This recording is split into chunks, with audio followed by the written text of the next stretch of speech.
Ang mga ahas ay kabilang sa mga pinakamakulay at pinakamaraming uri ng hayop sa mundo. Binubuo sila ng 18 pamilya, mahigit 500 na genera at halos 4,000 species. Sa mabilisang gabay na ito, aalamin natin ang 50 na uri ng iba't ibang uri ng ahas, mula sa mga constrictor gaya ng mga boa at python hanggang sa mga lubhang makamandag na kabilang sa mga pamilya ng viper at elapid. Makikilala rin natin ang mga karaniwang ahas tulad ng vine snake at rat snake, pati na rin ang ilan sa mga pinakakakaiba at pinakakahangahangang species gaya ng elephant trunk snake at blind snake. Pero bago natin simulan, nais lamang namin sabihin na ito ay part 1 pa lamang at kung bago ka pa lamang sa aming channel, i-click muna ang subscribe button para naman lagi kang updated sa mga ganitong uri ng content. Ang mga boa ay isang pamilya ng malalaki at hindi makamandag na ahas na pumapatay sa kanilang biktima sa pamamagitan ng pagsakal o constriction. Mayroong 5 subfamily ng boa at ang pinakakilala rito ay ang mga true boa na matatagpuan sa gitna at timog Amerika, pati na rin sa Caribbean. Ang maliliit na butas sa gilid ng kanilang mukha ay tinatawag na heat-sensing pits o mga organs na nakakaramdam ng init na ginagamit nila upang matukoy ang lokasyon ng kanilang biktima. Ang green anaconda na matatagpuan sa Amazon at Orinoco Basin ang itinuturing na pinakamabigat na ahas sa buong mundo. Ayon sa mga ulat, maaari itong umabot sa 227 kilo o 500 kilo ang bigat. Ang pangalan ng boa ay nagmula sa salitang Latin na nangangahulugang mga daga, bagamat mas marami at mas malalaki ang mga hayop na kinakain nito. Samantala, ang common boa o boa constrictor ay may mas malawak na saklaw ng tirahan kaysa sa anaconda at matatagpuan sa malaking bahagi ng Timog Amerika. Kilala ito sa napakahusay nitong camouflage o pagbabalat kayo at tinatawag din itong red-tailed boa dahil sa magandang pagbabago ng kulay sa bahagi ng buntot nito. Mas madilim naman ang kulay ng rainbow boa kumpara sa common boa. Karaniwan itong may malalim na pulang kulay at tinawag itong rainbow dahil sa makintab na iridescent na balat nito na kumikislap at nagmumukhang bahaghari kapag nasisinaga ng tamang liwanag. Mas kapansin-pansin pa rito ang emerald tree boa na kabilang sa pamilya ng mga neotropical tree boa. Kapansin-pansin na ang mga batang emerald tree boa ay ipinapanganak na may iba't ibang kulay ng pula at orange, ngunit pagkalipas ng humigit kumulang 9 hanggang 12 buwan, unti-unti silang nagiging matingkad na berdeng emerald. Ang pagbabagong ito ay tinatawag na autogenic color change. Isa sa mga pinakakakaibang boa ay ang javelin sand boa na siya ring huling boa na tatalakayin natin. Matatagpuan ito sa Europa, gitnang silangan at hilagang Africa. Mas maliit ito kaysa sa mga true boa at karaniwang umaabot lamang sa humigit kumulang 80 centimeters ang haba. Ang dwarf boa naman ay kabilang naman sa hiwalay na pamilya ng mga ahas at kilala rin bilang thunder snakes. Binubuo ito ng 2 genera at 36 na species. Isa rito ang Panamanian dwarf boa na matatagpuan sa Nicaragua, Costa Rica, Panama at Colombia. Karaniwan itong lumalaki lamang ng 30 hanggang 60 centimeters ang haba. Ang mga python naman ay halos kahawig ng mga boa at kabilang din sa mga pinakamalaki at pinakamakulay na ahas sa mundo. Binubuo ang pamilyang ito ng 10 genera, kabilang ang mga true python, reticulated python, at tree python. Matatagpuan sila sa Sub-Saharan Africa, malaking bahagi ng Asia at Australia.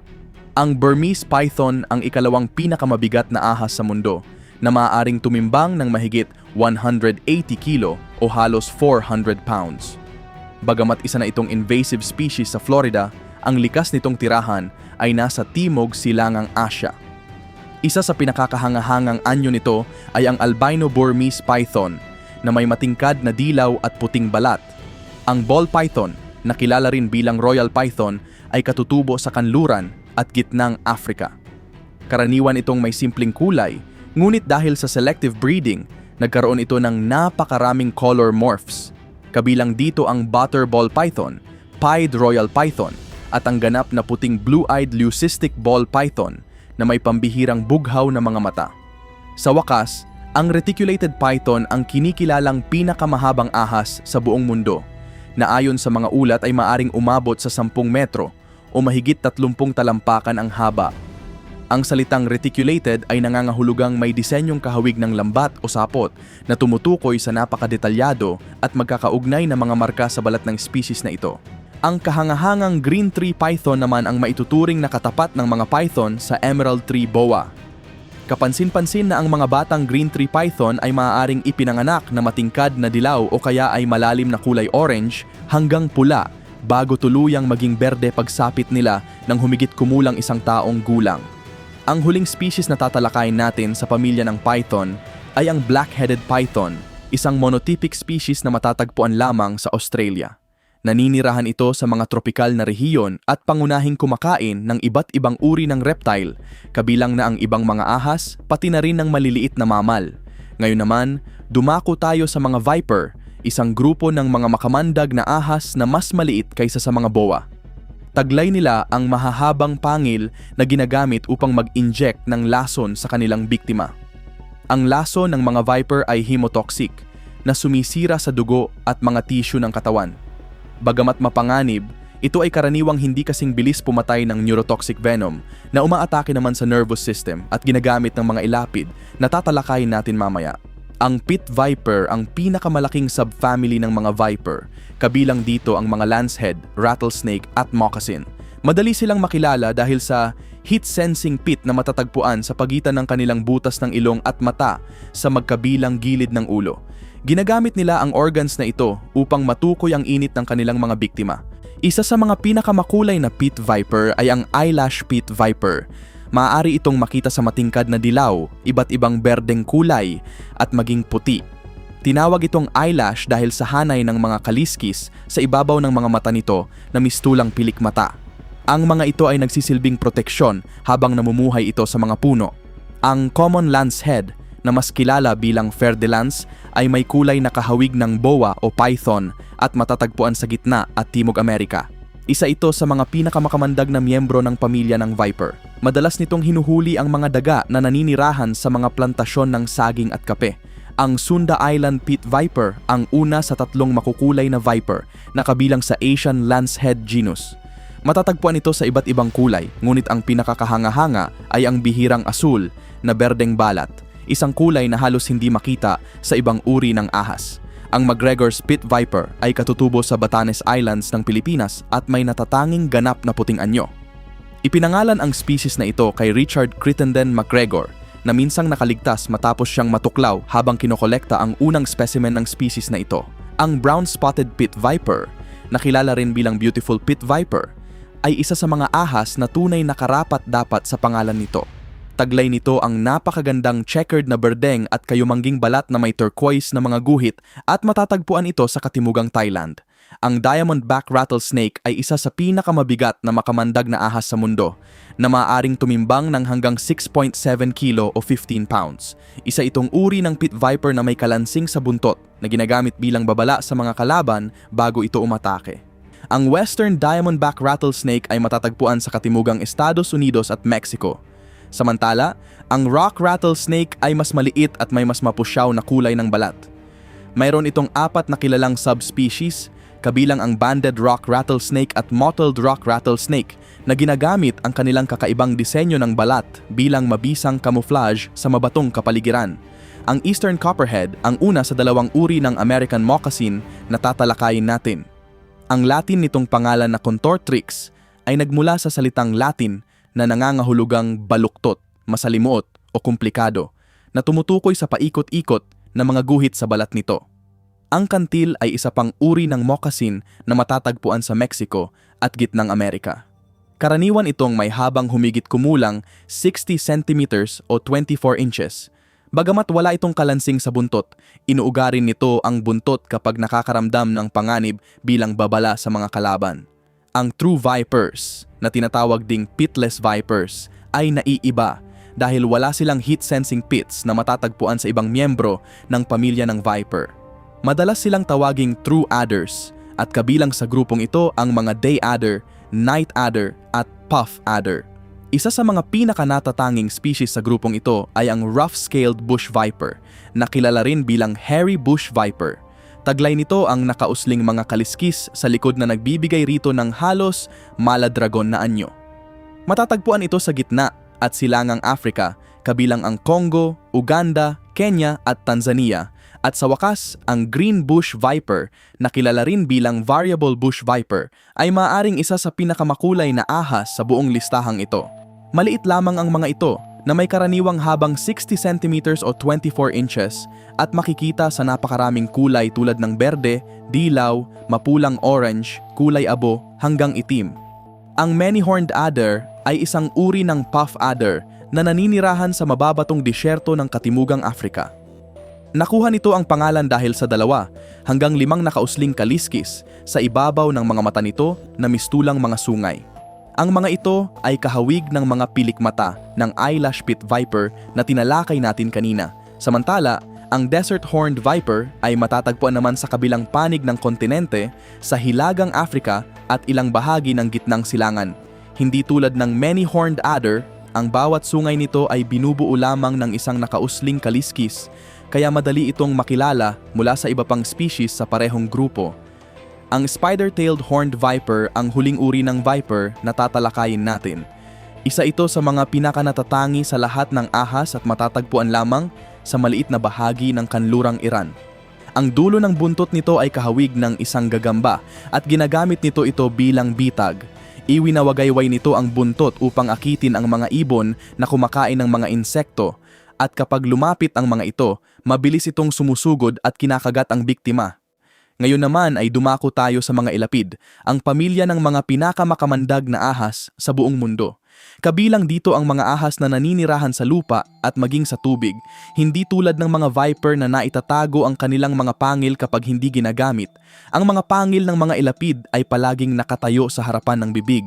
Naglalabas ang mga ito ng napakalakas na neurotoxic venom, isang uri ng lason na direktang umaatake sa nervous system ng kanilang biktima.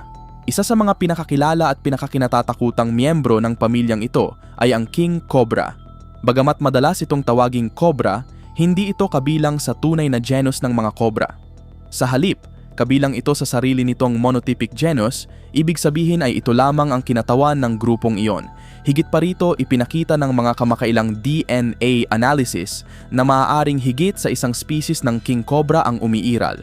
Ang Indian cobra naman ang una sa 3 tunay na cobra na ating tatalakayin.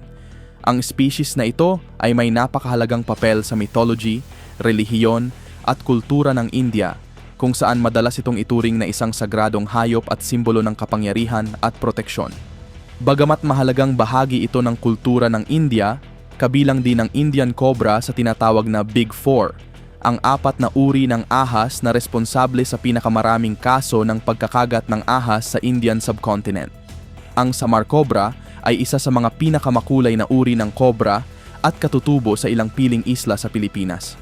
Pangunahin itong kumakain ng maliliit na daga at mga reptile. Madali itong makilala dahil sa napakaganda nitong itim at dilaw na balat na naiiba sa karamihan ng ibang mga cobra. Isa pang kakaibang species ay ang red spitting cobra na may madilim na pulang kaliskis at itim na guhit sa leeg. Matatagpuan ito pangunahin sa Silangang Afrika.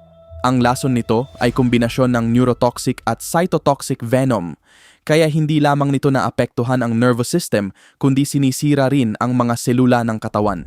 Ang ringhals o ring-necked spitting cobra ay isa pang natatanging uri ng cobra na kabilang sa sarili nitong monotypic genus, ibig sabihin ay ito lamang ang kinatawan ng grupong iyon. Maaari itong magkaroon ng checkered na disenyo o halos ganap na itim na kulay, ngunit palaging may puting singsing sa bandang itaas ng katawan na nagsisilbing pangunahing pagkakakilanlan nito. Ang Cape Coral Snake ay kabilang sa isang grupo ng mga ahas na kilala bilang shield-nosed cobras o coral cobras. Mayroon itong 2 subspecies at parehong matatagpuan sa Katimugang Afrika. Sa maraming paraan, nagsisilbi itong tulay sa pagitan ng mga cobra na tinalakay natin at ng susunod na grupong pag-uusapan, ang mga coral snake. Ang mga coral snake ay nahahati sa Old World at New World coral snakes. Ang Old World coral snakes ay binubuo ng 3 genera at matatagpuan sa Europa, Asia at Africa. Samantala, ang New World coral snakes ay binubuo ng 2 genera at matatagpuan sa Hilaga at Timog Amerika. Ang Eastern coral snake ay kilala rin bilang candy stick snake, coral adder o American cobra, Bagamat hindi ito malapit na kamag-anak ng mga tunay na cobra, maliban sa pareho silang kabilang sa pamilya ng elapid. Maliit lamang ang species na ito at bihirang lumampas sa 80 centimeters o 31 inches ang haba. Ang Australian coral snake ay halos kabaligtaran ng Eastern coral snake sa maraming aspeto. Bagamat makamandag pa rin ito, mas maliit ito at karaniwang umaabot lamang sa 38 centimeters or 15 inches ang haba. Isa rin itong burrowing snake, kaya halos buong buhay nito ay ginugugol sa ilalim ng lupa. Ang Blue Malaysian coral snake, na kabilang sa Oriental coral snake genus, ay isa sa pinakamakamandag na coral snake sa mundo. Ang mga glandula ng lason nito ay maaaring umabot sa 25% ng kabuuang haba ng katawan nito. Katutubo ito sa Timog Silangang Asya at ang isa sa pinakakakaibang katangian nito ay ang pagkain ng ibang mga ahas. Ang McClelland's coral snake naman ay ipinangalan sa naturalist na si John McClelland. Mayroon itong 4 na kinikilalang subspecies at matatagpuan sa malaking bahagi ng Silangan, Timog at Timog Silangang Asya, kabilang na ang Ryukyu Islands ng Japan. Ang mga sea snake o ahas dagat ay maaaring tumukoy sa isang pamilya lamang o sa kabuuang 7 pamilya ng mga ahas na nabubuhay sa dagat, kabilang ang mga sea krait. Ginugugol ng mga ito ang halos buong buhay sa mababaw na tropikal na karagatan ng Indian Ocean at Pacific Ocean. Maliban sa isang genus, halos lahat ng sea snake ay hindi na kayang mamuhay ng permanente sa lupa. Ang yellow-lipped sea krait ang marahil ang pinakakilalang ahas dagat. Madali itong makilala dahil sa itim at bughaw na guhit sa katawan nito. Mayroon din itong dilaw na itaas na labi at nguso na siyang pinagmulan ng pangalan nito. Taglay rin nito ang hugis sagwan na buntot na ginagamit sa mahusay na paglangoy. Ang banded sea krait na kilala rin bilang Chinese sea krait ay may halos kaparehong disenyo ng balat ngunit mas mapusyaw ang kulay. Umaahon ito sa ibabaw ng tubig humigit kumulang tuwing 6 na oras upang huminga. Tulad ng lahat ng sea snake, napakamakamandag nito at ayon sa ilang ulat, mas nakamamatay pa ang lason nito kaysa sa cobra. Ang yellow-bellied sea snake ay kabilang sa pangunahing pamilya ng mga sea snake na Hydrophiinae na binubuo ng 36 pang iba pang species. Karamihan sa kanila ay may dilaw na tiyan at itim na likod, bagamat mayroon ding mga individual na ganap na yellow ang kulay. Samantala, ang olive sea snake ay isa sa mga pinakamagandang species ng ahas dagat. Kumakain ito ng mga crustacean, isda at itlog ng isda, habang ang mga pangunahing mandaragit nito ay ang pating at osprey. Sinasabing isa ito sa mga pinakamakamandag na sea snake at ang lason nito ay tumutulong na tunawin ang mga laman ng biktima, kaya mas madali itong matunaw sa kanilang sistema ng pagtunaw. Bagamat natalakay na natin ang ilan sa mga pangunahing grupo ng elapid, kabilang ang mga cobra, coral snake at sea snake, marami pang iba pang kahangahangang uri ng ahas ang kabilang sa pamilyang ito. Bukod sa mga cobra, coral snake at sea snake, marami pang iba pang kahangahangang genus na kabilang sa lubhang makamandag na pamilya ng elapid. Kabilang dito ang mga krait, mamba, brown snake, taipan at death adder. Isa sa mga pinakakapansin-pansing miyembro ng grupong ito ay ang banded krait. Huwag itong ipagkamali sa sea krait na tinalakay natin kanina dahil isa itong uri ng ahas na naninirahan sa lupa. Karaniwan itong matatagpuan sa mga bunton ng anay sa mga kanayunan ng Silangang Asya. Ang black mamba ay isa sa mga pinakakilala at pinakakinatatakutang ahas sa buong mundo. Matatagpuan ito sa ilang bahagi ng Sub-Saharan Africa. Sa lahat ng makamandag na ahas, ito ang ikalawang pinakamahaba, kasunod lamang ng king cobra. Samantala, ang western green mamba ay naninirahan sa mga tropikal na kagubatan at kakahuyan sa baybayin ng kanlurang Africa. Isa ito sa 2 species ng green mamba, habang ang isa pa ay ang eastern green mamba na matatagpuan naman sa Silangan at Katimugang Africa.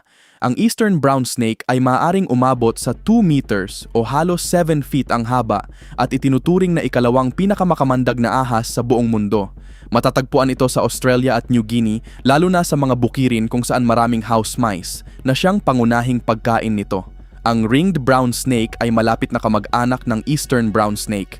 Makikilala ito sa 4 hanggang 7 maitim na guhit na nakapalibot sa katawan nito, bagamat sa ilang individual ay hindi gaanong kapansin-pansin ang mga guhit na ito.